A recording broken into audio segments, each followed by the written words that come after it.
Les invito a abrir sus Biblias en el libro de Efesios.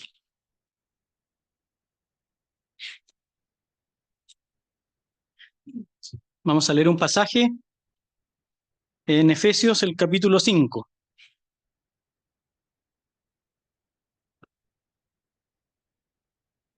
Vamos a comenzar la lectura en el versículo 21. Efesios 5, 21 dice así, la palabra de Dios. Someteos unos a otros en el temor de Dios. Las casadas estén sujetas a sus propios maridos como al Señor, porque el marido es la cabeza de la mujer, así como Cristo es la cabeza de la iglesia, la cual es su cuerpo, y Él es su Salvador. Así que, como la iglesia está sujeta a Cristo, así también las casadas lo estén a sus maridos en todo. Maridos, amad a vuestras mujeres, así como Cristo amó a la iglesia y se entregó a sí mismo por ella, para santificarla, habiéndola purificado en el lavamiento del agua por la palabra, a fin de presentársela a sí mismo una iglesia gloriosa, que no tuviese mancha ni arruga ni cosa semejante, sino que fuese santa y sin mancha. Así también los maridos deben amar a sus mujeres como a sus mismos cuerpos. El que ama a su mujer, a sí mismo se ama. Porque nadie aborreció jamás a su propia carne, sino que la sustenta y la cuida, como también Cristo a la iglesia, porque somos miembros de su cuerpo, de su carne y de sus huesos. Por esto dejará el hombre a su padre y a su madre, y se unirá a su mujer, y los dos serán una sola carne. Grande es este misterio, mas yo digo esto respecto de Cristo y de la iglesia. Por lo demás, cada uno de vosotros ame también a su mujer como a sí mismo, y la mujer respete a su marido. Hasta ahí en la lectura. Yo creo que para todos es conocido que en las Escrituras encontramos figuras que nos ayudan a entender las verdades bíblicas. Pablo, en este caso, usa una figura preciosa acerca de Cristo y de la iglesia. No es la única. Hay más figuras, y una de ellas, que no vamos a ver hoy día, pero que está también en el libro de Efesios y que lo leímos en el versículo 23, es que Cristo es la cabeza del cuerpo que es la iglesia. Para los que quizá no están muy familiarizados con la iglesia, debemos decir que la iglesia es el conjunto de creyentes. Si usted es creyente, si usted ha sido salvado por gracia, si estaba muerto espiritualmente y ahora está vivo, forma parte de esta iglesia, y la figura es que Cristo es la cabeza, este es Cristo, y el cuerpo es la iglesia. Cristo, la cabeza unido al cuerpo que es la iglesia. Una figura preciosa acerca de cómo los creyentes estamos unidos con Cristo. Otra figura que encontramos es de un edificio. También está en Efesios. Está en el capítulo, en el capítulo 2 y 3. Y nos habla acerca de la unidad de la iglesia como un edificio, donde Cristo en este caso es el fundamento. Y yo me lo imagino, eh, soy del área de la construcción, entonces este edificio es bien cuadrado y me lo imagino como un edificio que va creciendo donde Cristo está acá abajo y es el fundamento, es como la losa, el radier del edificio, donde está fundada la iglesia, y cada creyente es una piedra, esa es la figura, y cada creyente va siendo edificado, y al ladito hay otro creyente. El fundamento también dice que son los apóstoles y los profetas, y va creciendo este edificio vivo, un edificio. Pero no solamente eso, sino que Cristo además engloba todo el edificio, y todo este edificio está encerrado por Cristo. Cristo no solamente es el fundamento, sino que estamos dentro de él. Una figura preciosa. Pero hoy día tampoco quiero hablarles del Cristo y la iglesia como un edificio que va creciendo, sino que sobre otra figura que es de Cristo y la iglesia como un esposo y una esposa. Y esta figura la encontramos en un versículo que se repite a lo largo de las Escrituras. Es un versículo que está repetido literalmente, y lo vemos aquí en el versículo 31. De hecho, puse ahí tres citas: Génesis 2:24, que lo vamos a leer, Mateo 19:5, que son las palabras del Señor escritas por Mateo, y Efesios 5:31. ¿Qué dice este versículo? Dice, por esto dejará el hombre a su padre y a su madre, y se unirá a su mujer, y serán una sola carne. Y después agrega Pablo, grande es este misterio. Es un misterio. Pero, más yo digo, dice Pablo, esto respecto de Cristo y de la iglesia. Cristo y la iglesia, Cristo y los creyentes como un esposo y una esposa. Vamos entonces pero antes de ir a Génesis, el Señor, cuando unos fariseos le fueron a preguntar y le dijeron, fueron a probarlo, porque los fariseos, que eran los expertos de la época, iban a probar al Señor muchas veces, y le preguntaron y le dijeron, ¿cómo es que, cómo va a ser, cómo es el tema del divorcio? Porque eh, no, Moisés dijo que había que dar carta de divorcio y que podía existir el divorcio. Entonces, ¿qué dices tú al respecto? Y el Señor les dice, ustedes ignoran las escrituras, y cuando Dios diseñó el matrimonio era sin divorcio, un hombre y una mujer unidos para siempre. Entonces vamos a ver cómo es el diseño original. Eso lo pueden leer en Mateo 19:5, y vamos a ir a Génesis para ver cómo es el diseño de Dios. Entonces, esta reunión quiero que veamos tres cosas. Varón y varona, que es lo que vamos a leer en Génesis.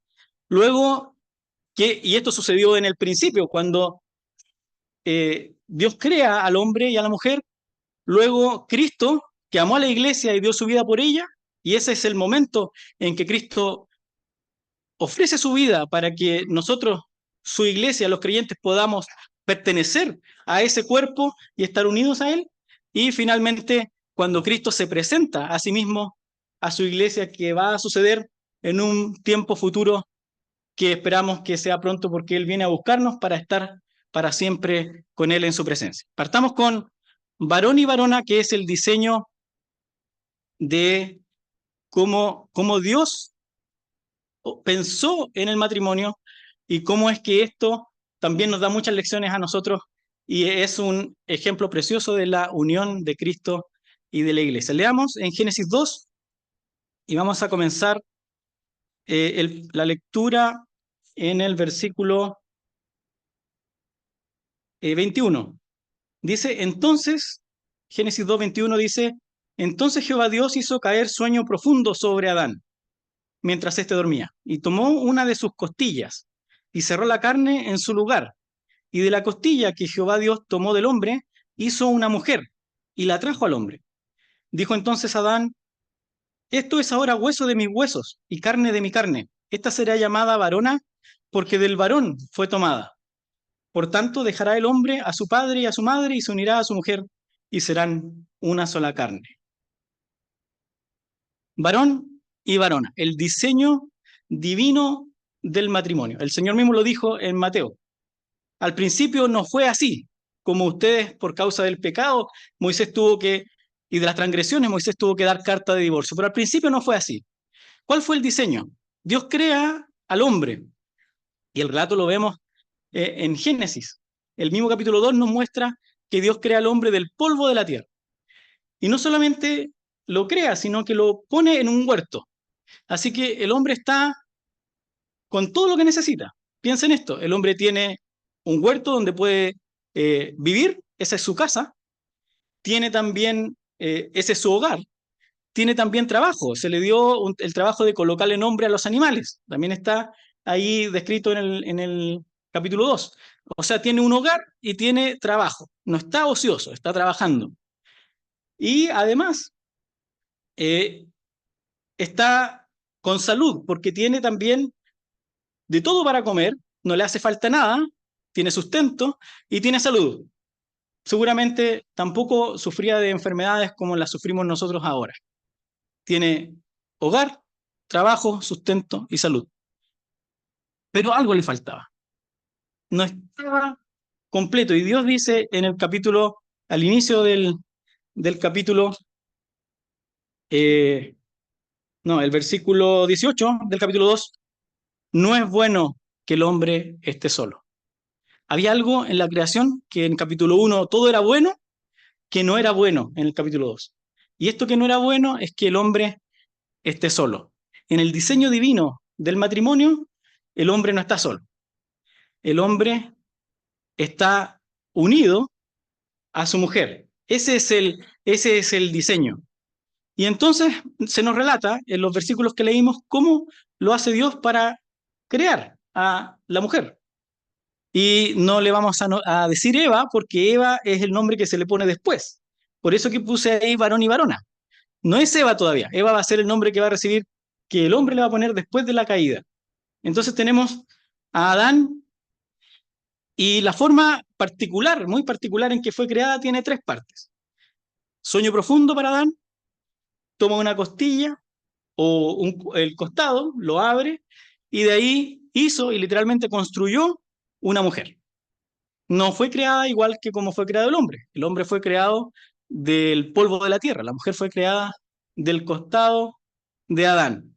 Cae en sueño profundo, lo hace caer en sueño profundo para que no se entere. Adán no sabe cómo es que fue hecho este proceso creativo. Él está durmiendo. Aquí ya podemos sacar una lección para los que están solteros, que no tienen que tampoco poner su mirada tanto en encontrar a su varona, porque Dios es el que puede obrar para que la encuentre. Él está en sueño profundo. No la elige. Dios se la trae. La construye literalmente, la fabrica, la hace de su costado y se la presenta. Y en el momento en que se la presenta al hombre, el hombre habla. Hasta ahora no hemos escuchado al hombre hablar y estas son las primeras palabras que dice al ver a la mujer el versículo 23. Esto es ahora hueso de mis huesos y carne de mi carne. Adán, el hombre, tenía la visión de la creación, tenía la visión de los animales, pero no tenía ninguna visión de alguien semejante a él. No había nadie como él. Dios tampoco era exactamente como él.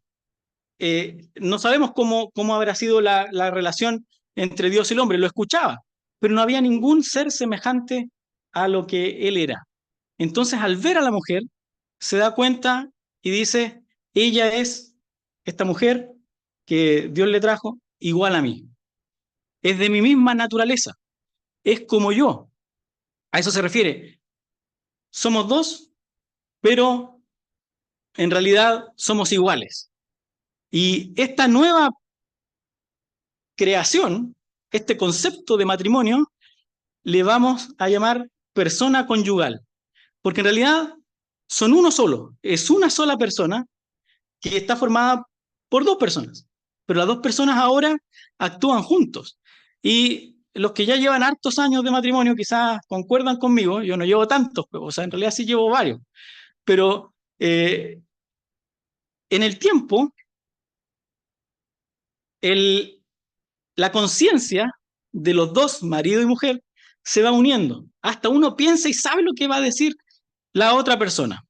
Los dos no solamente físicamente pueden ser uno, porque están hechos y diseñados para unirse, sino que además mentalmente llegan a ser uno. Entonces, y esa unión es fuerte, no es una unión frágil, es una unión firme y sólida en el diseño original de Dios. Por supuesto, después con el pecado, y lo vamos a ver someramente, esto se destruye, pero en el diseño original divino del matrimonio, hombre y mujer, los dos son uno solo, tanto física como mentalmente.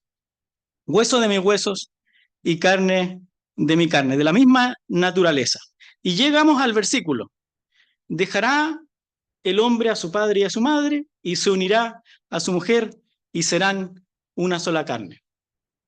El dejar implica romper una lealtad. Y aquí hay un cambio de narrador. En el versículo 23 está hablando el hombre y tenemos que pensar que Adán no tenía ninguna conciencia de padre y madre. Así que no es él el que está hablando esto, sino que es Moisés, que es el que escribió este libro, el narrador es el que está asociando la idea de matrimonio con el dejar. Y esto es muy importante porque ya podemos adelantarnos a la figura. El creyente, que es parte de la iglesia, deja una lealtad para tener otra. En el caso del hombre, deja a su familia y se une a su mujer. Esto también culturalmente no era muy común, porque lo común era que la mujer era la que dejaba. Así que la idea no es literal, sino que es el concepto de dejar una lealtad que yo tenía como individuo con mis padres, que me criaron, para romper esa unión con mis padres y unirme a la que va a ser mi persona conyugal por el resto de mis días cuando se forma este matrimonio. Dejar una lealtad para seguir otra. El creyente deja el mundo de donde Dios lo sacó, rompe la lealtad que tenía con el mundo y se une a Cristo porque esa es su nueva persona conyugal. El cuerpo y la cabeza unidos, el esposo y la esposa unidos. Esta unión es fuerte, dijimos. Como la unión que hay es como un pegamento, esa es la idea de unir, es pegar indivisiblemente, así tan unido como está el hueso con la carne. La figura es preciosa porque está el hueso y la carne unidos también. Usted no puede separar el hueso de la carne sin romper algo. O se rompe el hueso o se rompe la carne. No, es imposible de desarmar si es que lo quisiéramos hacer, si es que quisiéramos romper. Es una unión fuerte, una unión perfecta. Y el serán indica un perfeccionamiento progresivo. Y Adán con su mujer, el varón y la varona, iban a continuamente conocerse y aprender a ser esta persona conyugal. Adán queda sorprendido y dice este poema, igual que nosotros cuando nos casamos, ¿cierto? La vimos a nuestra esposa en el altar y quedamos sorprendidos. Pero lamentablemente por el pecado, después con el tiempo, como que ese primer amor se va perdiendo. Otra figura para el creyente. Ese primer amor que tiene el creyente por Cristo, no, el llamado y la enseñanza es a que no se pierda, a que continúe, a que se perfeccione en el tiempo. Una sola carne, una unión indivisible y con un perfeccionamiento progresivo. Lamentablemente, esto se rompe con la caída y las palabras de Adán cambian abruptamente en el versículo capítulo 3 y versículo 12 dice, y el hombre respondió, la historia la conocemos, comieron, ¿cierto?, del fruto, Dios los sorprende y les hace preguntas a la mujer y después le pregunta al hombre y el hombre responde, la mujer que me diste por compañera, ya no es la varona, ya no es alguien como yo, es la mujer, con un toque de desprecio.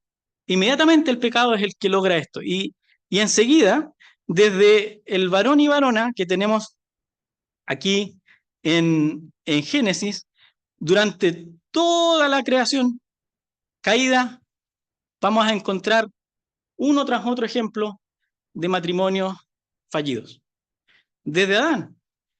Y, y sus primeras palabras, echándole la culpa a la mujer, siendo él también responsable de lo que sucedió. Los siguientes matrimonios, todos vamos a tener problemas por causa de nuestro pecado. El único que reivindica esta situación y que vuelve y cumple con el diseño original, divino del matrimonio, es Cristo, con su iglesia. Así que nos vamos a saltar y vamos a volver a Efesios para ver cómo es esto. Cómo es que Cristo y la iglesia son la consumación del diseño divino del matrimonio y cómo los creyentes debemos gozarnos porque el futuro que nos espera es glorioso. Literalmente, en las palabras de Pablo, es glorioso. Y aquí debemos decir, en el punto en que Cristo amó a la iglesia, porque el versículo 25, estamos en Efesios 5, el versículo 25 dice, maridos, amad a vuestras mujeres, así como Cristo amó a la iglesia. El amor de Cristo por la iglesia no es como el amor de un marido por su mujer que le dice, eh, cariño, te amo. Esas son palabras que a veces no, como que no cuadran con los actos. Eh, las palabras tienen que ir asociadas a hechos para que esas palabras realmente hablen. Nosotros podemos decir muchas cosas, pero en el momento que hacemos algo, ahí se cumple realmente lo que está en nuestro interior, lo que realmente creemos, se cumple cuando hacemos las cosas, no solamente cuando las decimos. Alguien dijo, tus actos hablan tan fuerte que no puedo escuchar lo que dices, porque a veces no cuadra lo que decimos y lo que hacemos. En Cristo no pasa eso. Cristo no es un marido como nosotros que simplemente decimos livianamente, quizás muchas veces te quiero. Cristo amó a la iglesia y el amor que tuvo por ella lo llevó a entregarse. Y esa entrega es un ejemplo para los maridos. Aquí Pablo está usando la entrega total, porque la entrega es total. Dice que se entregó a sí mismo. No había nada más que pudiera entregar Cristo porque entregó todo su ser. Se entregó así. A sí mismo se entregó por su iglesia. Y recordemos, la iglesia es el cuerpo de Cristo conformada por todos los creyentes. Si tú no eres un creyente, un muerto revivido, como lo vemos en el capítulo 2, cuando estabais muertos en otro tiempo, habéis sido resucitados en Cristo. Si tú no has sido resucitado, no formas parte de la iglesia, no formas parte de este cuerpo. Pero si has creído, porque esto es por gracia y por fe, entonces sí formas parte de la esposa de la iglesia de Cristo. Cristo entregó su vida, amó a la iglesia y se entregó a sí mismo por ella. Y esto es un ejemplo para los maridos, y los maridos creyentes, de alguna manera, si y por gracia, podemos cumplir esta nueva dimensión, o se abre la dimensión del matrimonio y enseñanza para que el marido creyente, que es el único que de alguna manera se pueda acercar al diseño divino, no digo que lo vamos a lograr porque es difícil, no es fácil cumplirlo. Nadie va a poder amar de la forma que amó Cristo, pero tenemos ese ejemplo y hacia allá deberíamos procurar avanzar. El sacrificio, como dijimos, es total, y el versículo 23 también nos indica que dice al final, Él es Cristo su Salvador. ¿Eres salvo? Y vamos a insistir en esto. ¿Eres salva por la gracia de Dios? El salvar aquí no es solamente rescatarlo. La idea de salvar en este versículo que está dentro del contexto es la idea de preservar. Somos salvados, pero no solamente somos salvados y rescatados de la condenación eterna, no solamente han sido perdonados nuestros pecados, sino que somos preservados. Y va a decir más adelante que somos limpiados, porque hay un futuro que nos espera. A los creyentes nos espera un futuro glorioso. La iglesia va a ser presentada, y esa es la siguiente parte. Y para eso somos salvados.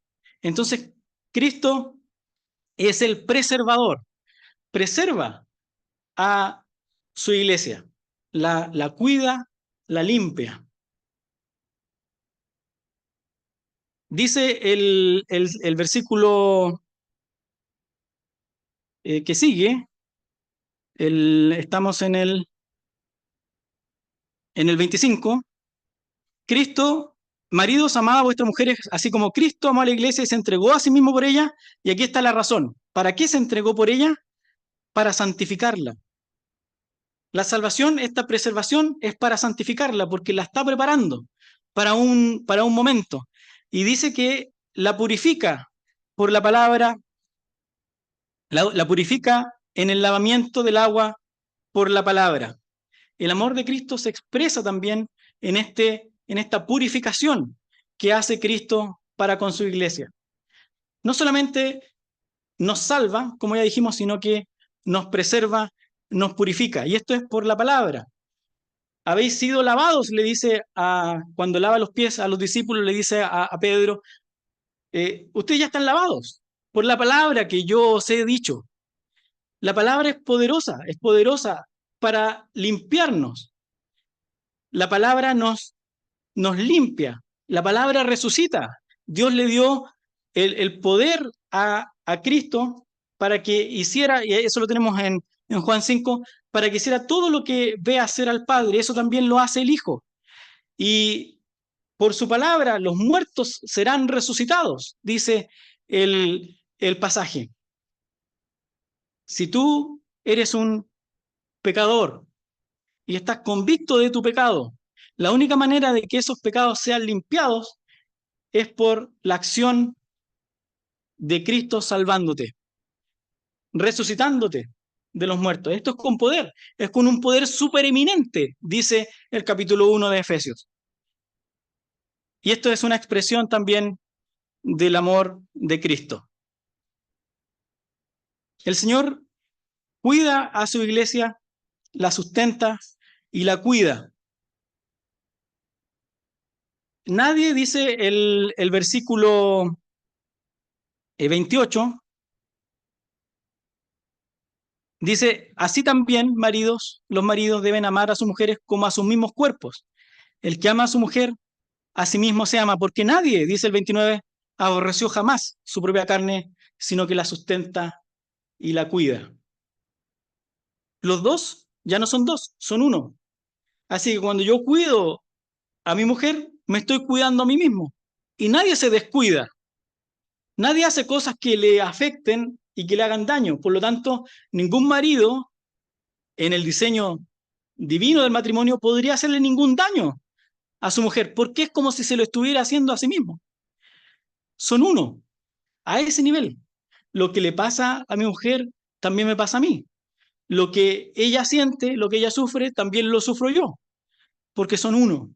Están unidos con una unión indivisible. Por lo tanto, el marido cuida su cuerpo, cualquier hombre va a hacerlo, y, al hacer el cuidado que haría consigo mismo, con su esposa, es como si se lo estuviese haciendo a sí mismo. Esa es la aplicación. El Señor cuida también a su iglesia. Dice como también Cristo a la iglesia, el versículo 29 al final. Cristo la sustenta, la alimenta. La iglesia de Cristo, recordemos el formato judío del matrimonio. El marido desposaba a su mujer, hacía un compromiso, le decía, yo me voy a casar contigo. Recordemos a Rebeca, por ejemplo. Rebeca es un ejemplo precioso porque va el siervo y dice, y llega donde Rebeca y le dice, mi señor, que está lejos, se quiere casar contigo. Ella no tenía idea quién era. Tiene que confiar solamente. Y pensemos en los creyentes y la iglesia. Ella tiene que confiar de que allá lejos, después de un largo viaje, iba a encontrarse con su marido. Y mientras tanto, le da alguna muestra, alguna evidencia para que Rebeca también tenga algo que decir, oye, sí, y le lleva regalos, ¿cierto? Entonces Rebeca dice, sí, él parece que esa persona con la que me voy a casar tiene dinero porque si no, no hubiese podido darme estos regalos. Los regalos y el compromiso que tenemos nosotros los creyentes es el Espíritu Santo. Dice el capítulo 1 que son las arras, es lo que es el seguro, es el sello, es el timbre que nos dice que nuestro documento es válido. Y el matrimonio judío era así. El hombre desposaba a su mujer, le firmaba, por así decirlo, un compromiso que no se podía romper. Pero el matrimonio sucedía un tiempo después. Rebeca estaba comprometida, no se iba a casar con nadie más y tenía que seguir un largo viaje. No había visto a Isaac, pero tenía que seguir un largo viaje confiando en que lo iba a ver y en que se iba a casar con él. Nosotros los creyentes pasa lo mismo. Los que hemos sido salvos por gracia, formamos parte de esta iglesia, no hemos visto al Señor, pero confiamos y por fe le vemos a través de la fe, con los ojos de la fe, y vamos caminando. Y mientras tanto, tenemos al Espíritu Santo, que es nuestro sello, que nos asegura que lo que se nos prometió es verdad. Y vamos hacia el encuentro con nuestro Señor. Y mientras tanto, el Señor nos sustenta y nos cuida. Nada nos va a faltar. En este camino, Rebeca era cuidada, era protegida para que no le faltara nada. Los peligros que significaba un viaje por el desierto eran altos, pero seguramente iba un buen grupo de soldados protegiéndola para que no le pasara nada, porque era preciosa y tenía que ser guardada para que llegara a presentarse y para que pudiera llegar intacta, sin ninguna mancha ni arruga, como vamos a ver, a presentarse donde Isaac. El Señor cuida a su iglesia, porque somos miembros de su cuerpo en esta unión vital. Él no va a dejar que nos pase nada a los creyentes para que nos podamos presentar eh, con Él. Y llegamos a un punto en el futuro. Esto sucedió aproximadamente en el año 33 y Pablo escribió antes del primer siglo, así que si aquí ponemos el año 100, Pablo tiene que haber escrito por ahí. Y luego pasaron cientos de años, estamos en el 2030, el 2024, vamos acercándonos al 2030, que van a pasar 2000 años desde que Cristo dio su vida por su iglesia. 2000 años. Pero viaje largo, ¿cierto? Pero la promesa está intacta. No hay ningún cambio. El sello es válido todavía. Y va a llegar un momento, no sabemos cuándo, en que Cristo se va a presentar a su iglesia. Puede ser 5 años más, puede ser la próxima semana, puede ser en 100 años más. El Señor se la va a presentar. Y resulta que cuando leímos acerca del diseño divino del matrimonio, había un secreto, como que Dios se guardó un misterio en el corazón, en su corazón al crear a la mujer, porque no la creó del polvo de la tierra, la creó de la costilla, y la idea es del costado. Y los creyentes, y si tú eres salvo por gracia, también formas parte de estos creyentes, hemos sido salvados y resucitados y regenerados también por un costado roto. El costado de Cristo que fue traspasado y su sangre derramada es la que nos da la salvación. En una figura preciosa, en la creación misma, de lo que iba a pasar con Cristo para comprar, para redimir, para salvar a su iglesia. Esta unión es indivisible, como ya lo hemos explicado, y tiene un objetivo. Y un objetivo en 4 cosas. Dice el versículo 27 que el objetivo a fin, dice, de presentársela a sí mismo. Y este presentársela a sí mismo es un presentársela cercano, como alguien que está al lado. Él va a estar, la trae, y así como él se entrega a sí mismo de forma total, él la trae y la tiene a su lado para estar con ella. Esa es la idea. Los creyentes vamos a estar con Cristo. Nuestro lugar en la eternidad es con Cristo. No vamos a estar lejos de Él, vamos a estar cerca de Él, a su lado. No, Cristo mismo nos va a presentar a sí mismo para que estemos con Él en cercanía, en unión. Él no nos va a dejar que nos vayamos a cualquier parte, no, va a estar con nosotros. Y esta presentación es de una iglesia gloriosa, una iglesia llena de honra, magnífica, espléndida. La figura de los matrimonios tratan de ser así, ¿cierto? Cuando está la fiesta esta de bodas, la esposa se viste y se arregla.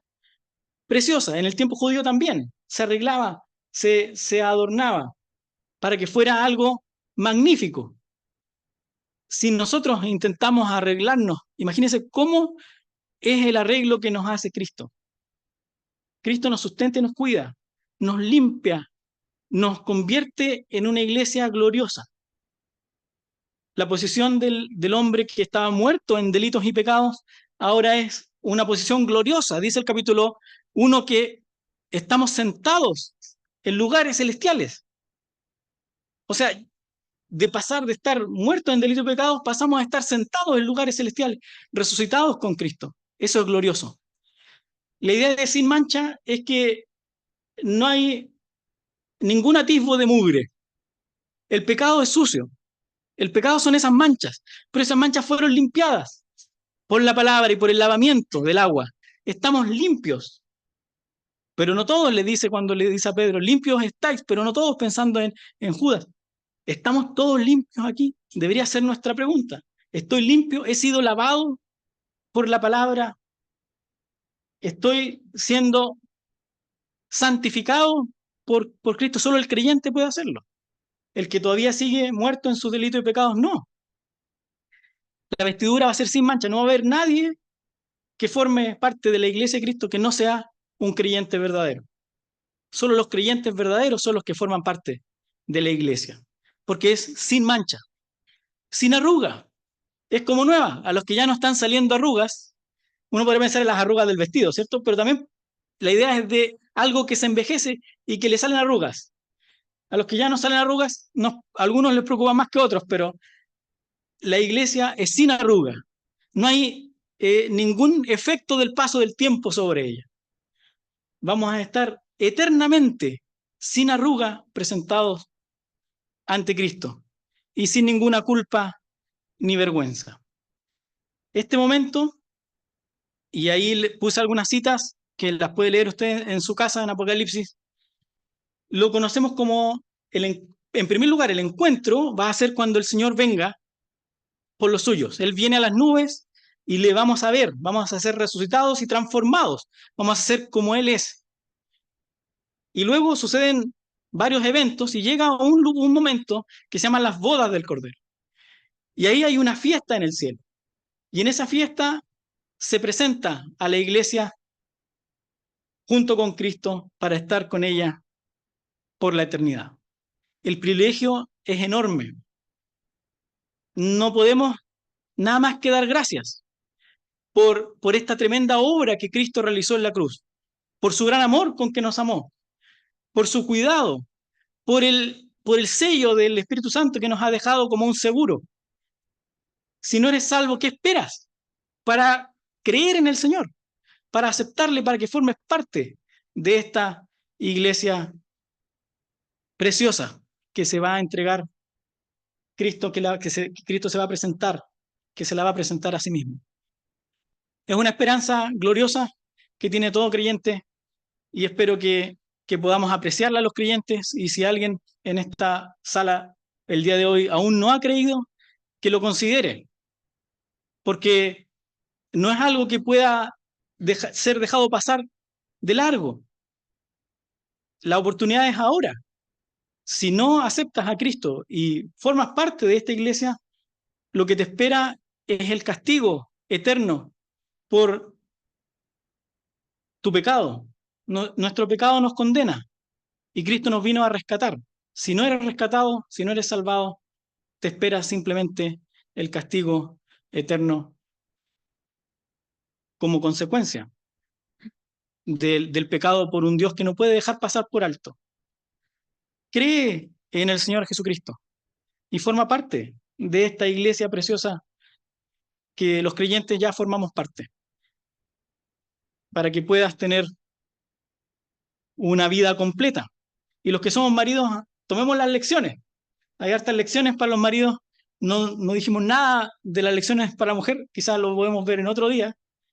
La iglesia tiene que seguir ciertas lecciones también, como sujetarse a Cristo. El cuerpo está unido a Cristo. Y esa sujeción no es tan simple tampoco. El creyente tiene que ser exhortado a estar siempre permaneciendo unido y fiel al mandato de Cristo como su Señor. Muy bien.